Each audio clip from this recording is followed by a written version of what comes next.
Enzo Reyardo, alcalde de Lima, que ha tenido un papel muy importante en lo que hemos visto de las manifestaciones, en la posibilidad de saber qué pasó en las manifestaciones gracias a principalmente las cámaras de la municipalidad. Pero nos va a hablar de eso y también de otros temas que tienen que ver con las consecuencias que tienen estas protestas. Muy buenas noches, señor Reyardo. Gracias por estar aquí.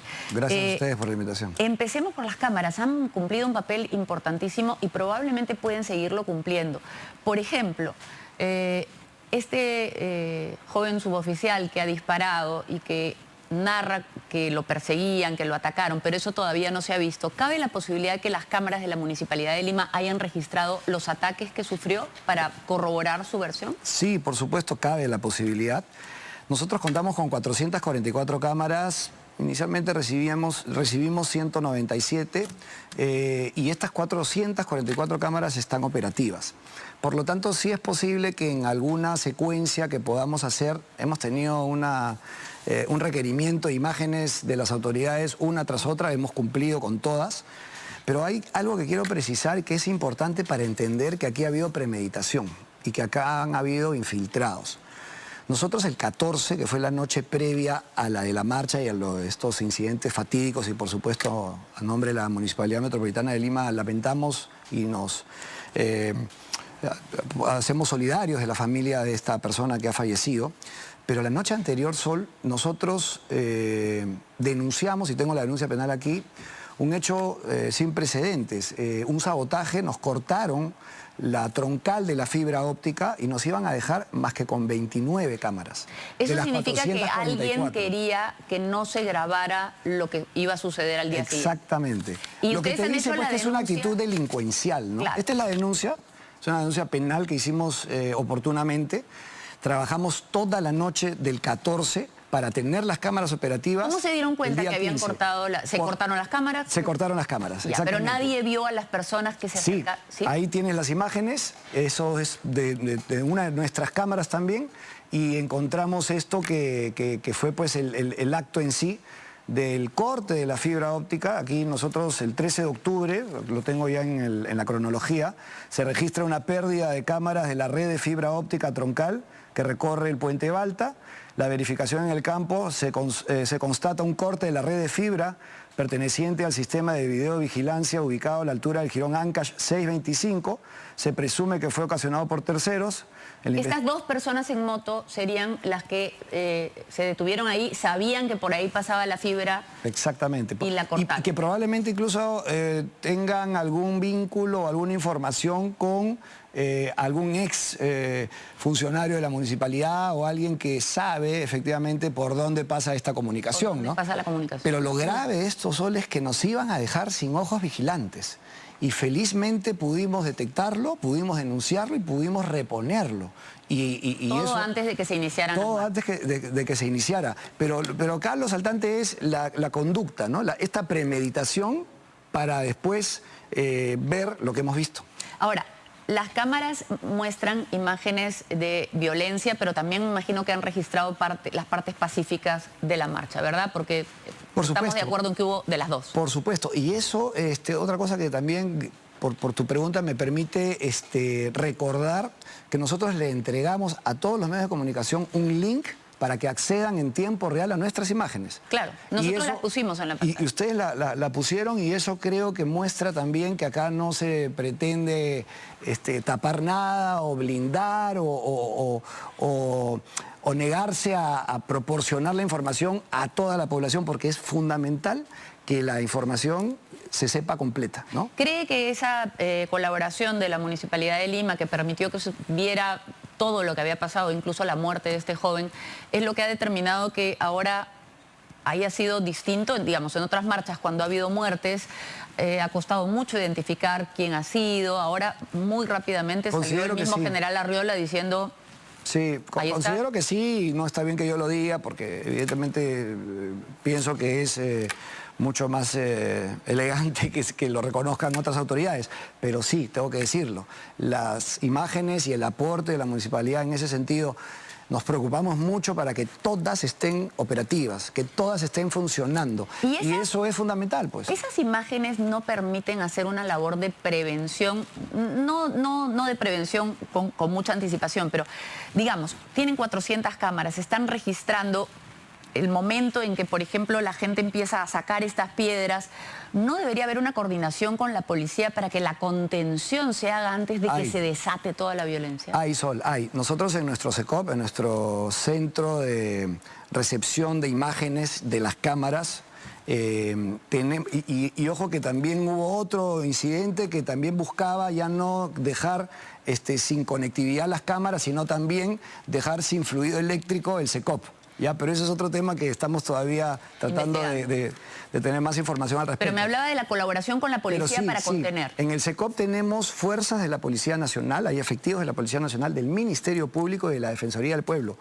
¿Por qué es importante esto? Porque la judicialización de lo que registran las cámaras se hace de forma inmediata, porque tienes ahí a todas las autoridades trabajando de forma conjunta. Eso es algo que no se hacía antes. Y esto finalmente es articular entre las distintas instituciones que al final lo que hacen es aportar en favor de la seguridad de todos, ¿no? Pero lo que nos preguntamos los ciudadanos que no queremos violencia es ¿por qué no se puede contener a los manifestantes violentos antes de que generen tanto daño? Porque lo que vemos es que llega un momento en que la policía sencillamente está tratando de salvarse porque los están atacando horriblemente, pero los vándalos están haciendo lo que quieren. Sí, esa era la otra parte de la pregunta que la quería responder. Lamentablemente, y digo lamentablemente porque ahora te quiero también plantear o en todo caso comentar algo que se viene planteando desde antes, que es la creación de una policía municipal metropolitana, por ejemplo, para labores de tránsito, como sucede en casi todas las ciudades latinoamericanas, de esta región, de esta parte del mundo y también de Europa y de ciudades como Madrid. Que los municipales se encarguen del tránsito para que la policía se encargue de las investigaciones. Claro, y para que la policía haga mejor su trabajo en la lucha contra el crimen organizado, en temas de narcotráfico, en temas de fronteras, tanto en lo que se tiene que aportar. Pero quería responder a la pregunta puntualmente. El control del orden interno lo tiene la Policía Nacional. Hay que respetarlo porque eso está así establecido en el marco jurídico. Sin embargo, hay otras fuerzas como los serenos o como incluso los militares en un estado de excepción que pueden actuar, pero siempre la planificación es de la Policía Nacional. Ahora, y eso es lo que ha pasado ahora. Nosotros... por eso es que trabajamos articuladamente con ellos, compartiendo imágenes, pero también coordinando, ¿no? Le quería preguntar sobre esa coordinación, porque, por ejemplo, el señor Rafael López Aliaga ya pidió la renuncia del ministro del Interior, ha pedido la renuncia del general Arriola, y uno se pregunta, ¿no se supone que han trabajado coordinadamente con la Municipalidad de Lima y que, por lo tanto, más que pedir renuncias, han debido trabajar juntos antes y en todo caso asumir juntos cierta responsabilidad? Yo respeto mucho las opiniones de Rafael y él está ejerciendo hoy día una función distinta a la que ejerzo yo. Yo soy alcalde de la ciudad, soy alcalde de Lima y tengo que ser cauteloso para, sobre todo en el medio de una investigación, tratar de responsabilizar a... Entonces usted no sale a pedir la renuncia de ministros. No, yo no lo pienso hacer y vuelvo a decir, es fundamentalmente por el rol que hoy me toca ejercer. ¿Marca una distancia con Rafael López? No, en este caso yo por eso digo, respeto su postura y su posición y él está ahora en un espacio en el que lo puede hacer con libertad, yo no. Yo como alcalde de Lima sería muy irresponsable de, digamos, ponerle más fuego a todo esto que se viene incendiando en cuanto a la situación que se viene viviendo en el país y lo débil de la institucionalidad del Me parece entender Estado entonces, peruano, ¿no? Perdone que lo corte, pero quiero que sea más directo todavía. Me parece entender entonces que usted no sería partidario de un adelanto de elecciones, que además, dado que las elecciones son en menos de 6 meses, uno se pregunta cuánto... De ninguna manera. Yo creo que eso sería una irresponsabilidad suprema y creo que lo que hay que hacer es ponerle paños fríos a la situación, trabajar de forma coordinada, articulada. ¿El momento de la vacancia le pareció correcto? No, creo que fue precipitado, es una opinión personal, pero ya se dio, constitucionalmente fue un ejercicio que correspondía.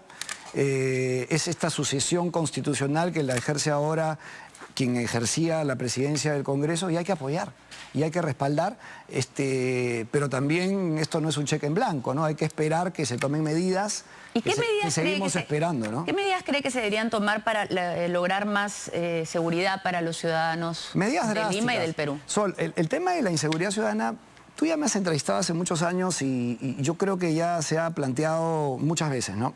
El tema de la inseguridad ciudadana es multisectorial y es multicausal. No es un tema solamente del sector interior. La Policía Nacional y el Ministro del Interior, el Ministerio del Interior es un eslabón de la cadena. Pero es tan importante la Policía Nacional como el Ministerio Público, como el Poder Judicial, como el INPE y como todas las instituciones que tienen que ver en esta lucha contra la criminalidad. Entonces, ¿pero tiene usted pensadas propuestas concretas? Entonces, a lo que voy, primero, es que el que está por encima de todos ellos es el Presidente de la República, que es la más alta autoridad del Estado, la presidencia, para no personalizarlo. Se ha venido exigiendo, y lo he hecho yo un montón de años, que ejerza ese rol el presidente o la presidenta de la República. No ha sucedido, lamentablemente.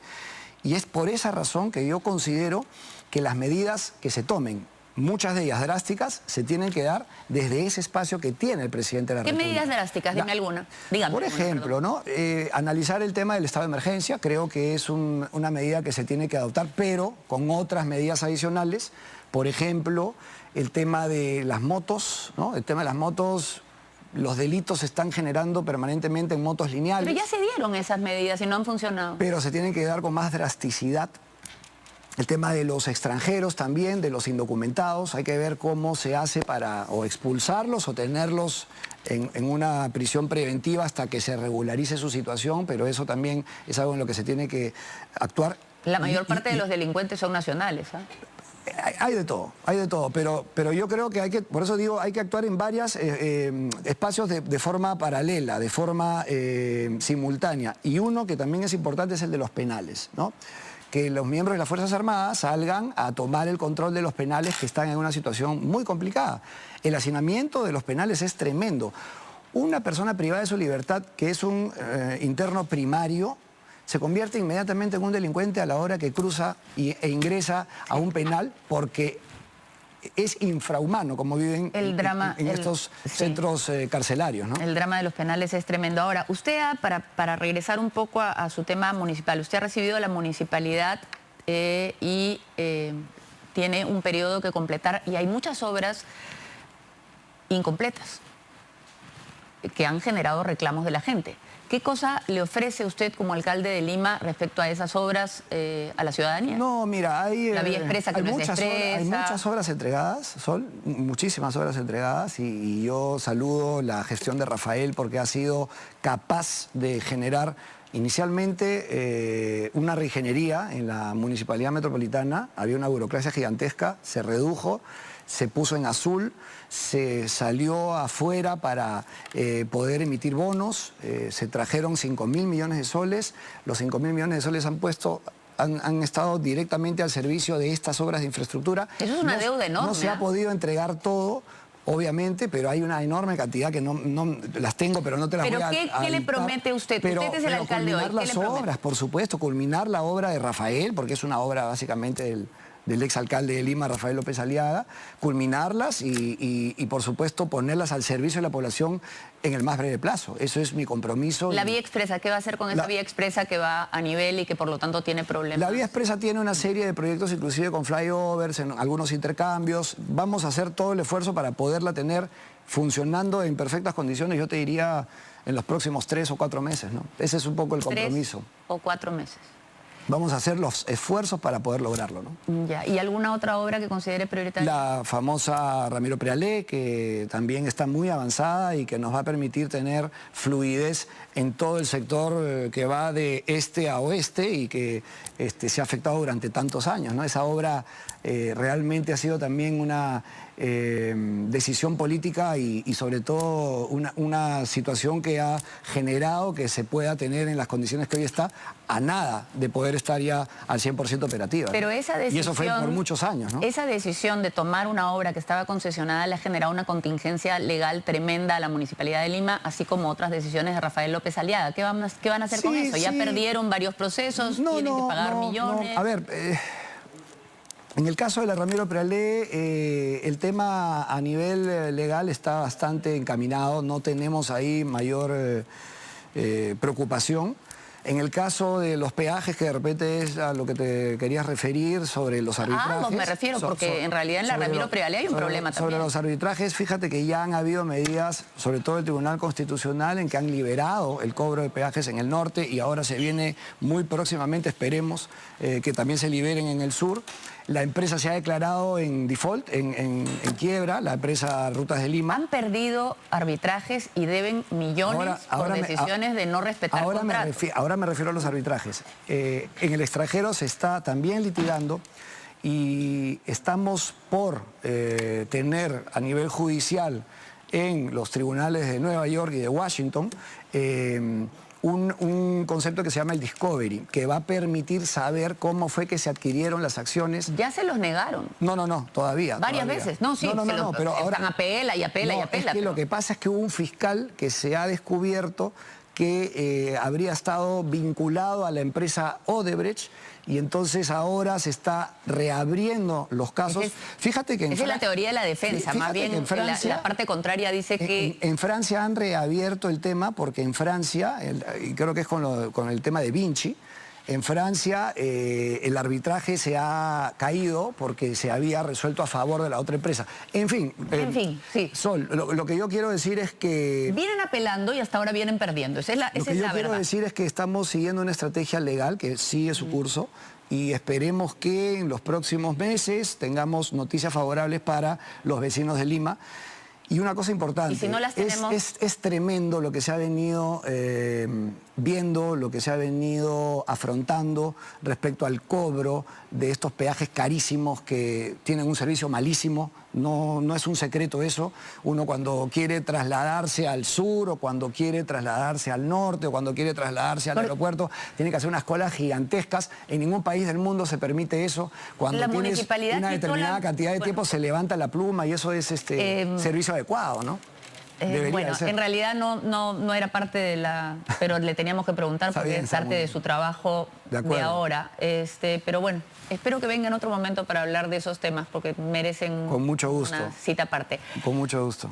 Pero ahora le toca a usted asumir una responsabilidad como alcalde de Lima y tener una relación con el gobierno, porque los alcaldes de Lima siempre tienen una determinada relación con el gobierno. Y por ejemplo, fue el cambio de posición de Renovación Popular lo que detonó de alguna manera la caída de la presidenta Boluarte. ¿Cómo es su relación con José Gerí? Buena. No éramos amigos ni nada parecido, pero entendimos los dos que, además los dos asumiendo funciones casi al mismo tiempo, entendimos los dos que la Municipalidad Metropolitana de Lima, que es en donde está pues concentrado el poder político, la economía más considerable del Perú está en nuestra ciudad capital, es una ciudad importante, se puso a disposición de la Presidencia de la República y estamos trabajando incluso en intercambio de propuestas. ¿Van a colaborar particularmente entonces? Le he hecho propuestas de seguridad ciudadana. Sí, de seguridad ciudadana que espero las pueda también incorporar y aprobar en esto que él ha anunciado sería una situación o estado de emergencia con una serie de medidas adicionales que no estamos para esperar mucho tiempo. Pero siento que se queda, me imagino. Será una decisión del gobierno, ¿no? Yo creo que podríamos entrar en un estado de emergencia y manejarlo de una forma, por ejemplo, ¿no? Es muy larga quizá, pero la última pregunta, ¿qué lograría con un estado de emergencia? Porque hasta ahora no han funcionado, pero ¿qué cree usted? Sea muy puntual. ¿Qué se podría lograr con a eso me quería referir. Nosotros tenemos una ordenanza desde el año 2023 para la intangibilidad en el centro de la ciudad, que es a donde se movilizan y es donde se originan las peores desgracias, y sobre todo en estos últimos tiempos. Esa intangibilidad permite que haya circulación de personas para actividades culturales o para actividades religiosas, como por ejemplo el Señor de los Milagros, pero no para marchas, sino para este tipo de protestas. Ese dispositivo, por ejemplo, es un marco legal que hoy tiene el presidente de la República para poder aplicarlo, dispositivos policiales y que podamos tener más control del centro de la ciudad. Eso es una de las cosas que yo creo que podría ir implementando en el Pero para eso no necesita un estado de emergencia. Exactamente, por eso digo. La intangibilidad es una opción que podría evitar el estado de emergencia. Y de alguna pero eso forma, es solo para proteger al centro de Lima y para protegerlos a ustedes, pero para proteger a la ciudadanía. Para proteger a la ciudadanía, yo creo que sí debería de haber un estado de emergencia acompañado de otras medidas sin que todavía tengamos que asistir al toque de queda. El toque de queda de pronto puede ser una medida un poco drástica, que complicaría también la economía de tantos comerciantes que hay en nuestra ciudad. Claro, que es algo que le preocupa a usted, ya no tuvimos tiempo de hablar de eso, emergente, ¿no? O sea, pero lo que pierden los comerciantes en el centro de Lima por estas cosas supuesto, es enorme, ¿no? Pero se tiene que retomar el control, Sol. Y retomar el control hay que tomar medidas efectivas, pero vuelvo a decirlo, que acompañen con otros sectores. No, es imposible que lo veamos solamente desde el lado policial. Si vamos a seguir dándole todo el enfoque al Ministerio del Interior, no vamos a ganar la batalla. Por eso es que se exige, y yo lo hago desde hace muchos años, el liderazgo del Presidente de la República, de la Presidencia de la República como institución. Muchas gracias, señor Reyardo, por haber estado aquí. Vamos a tener que seguir conversando en otra ocasión porque se nos acabó el tiempo. Con mucho gusto. Tenemos que hacer una pausa y regresamos.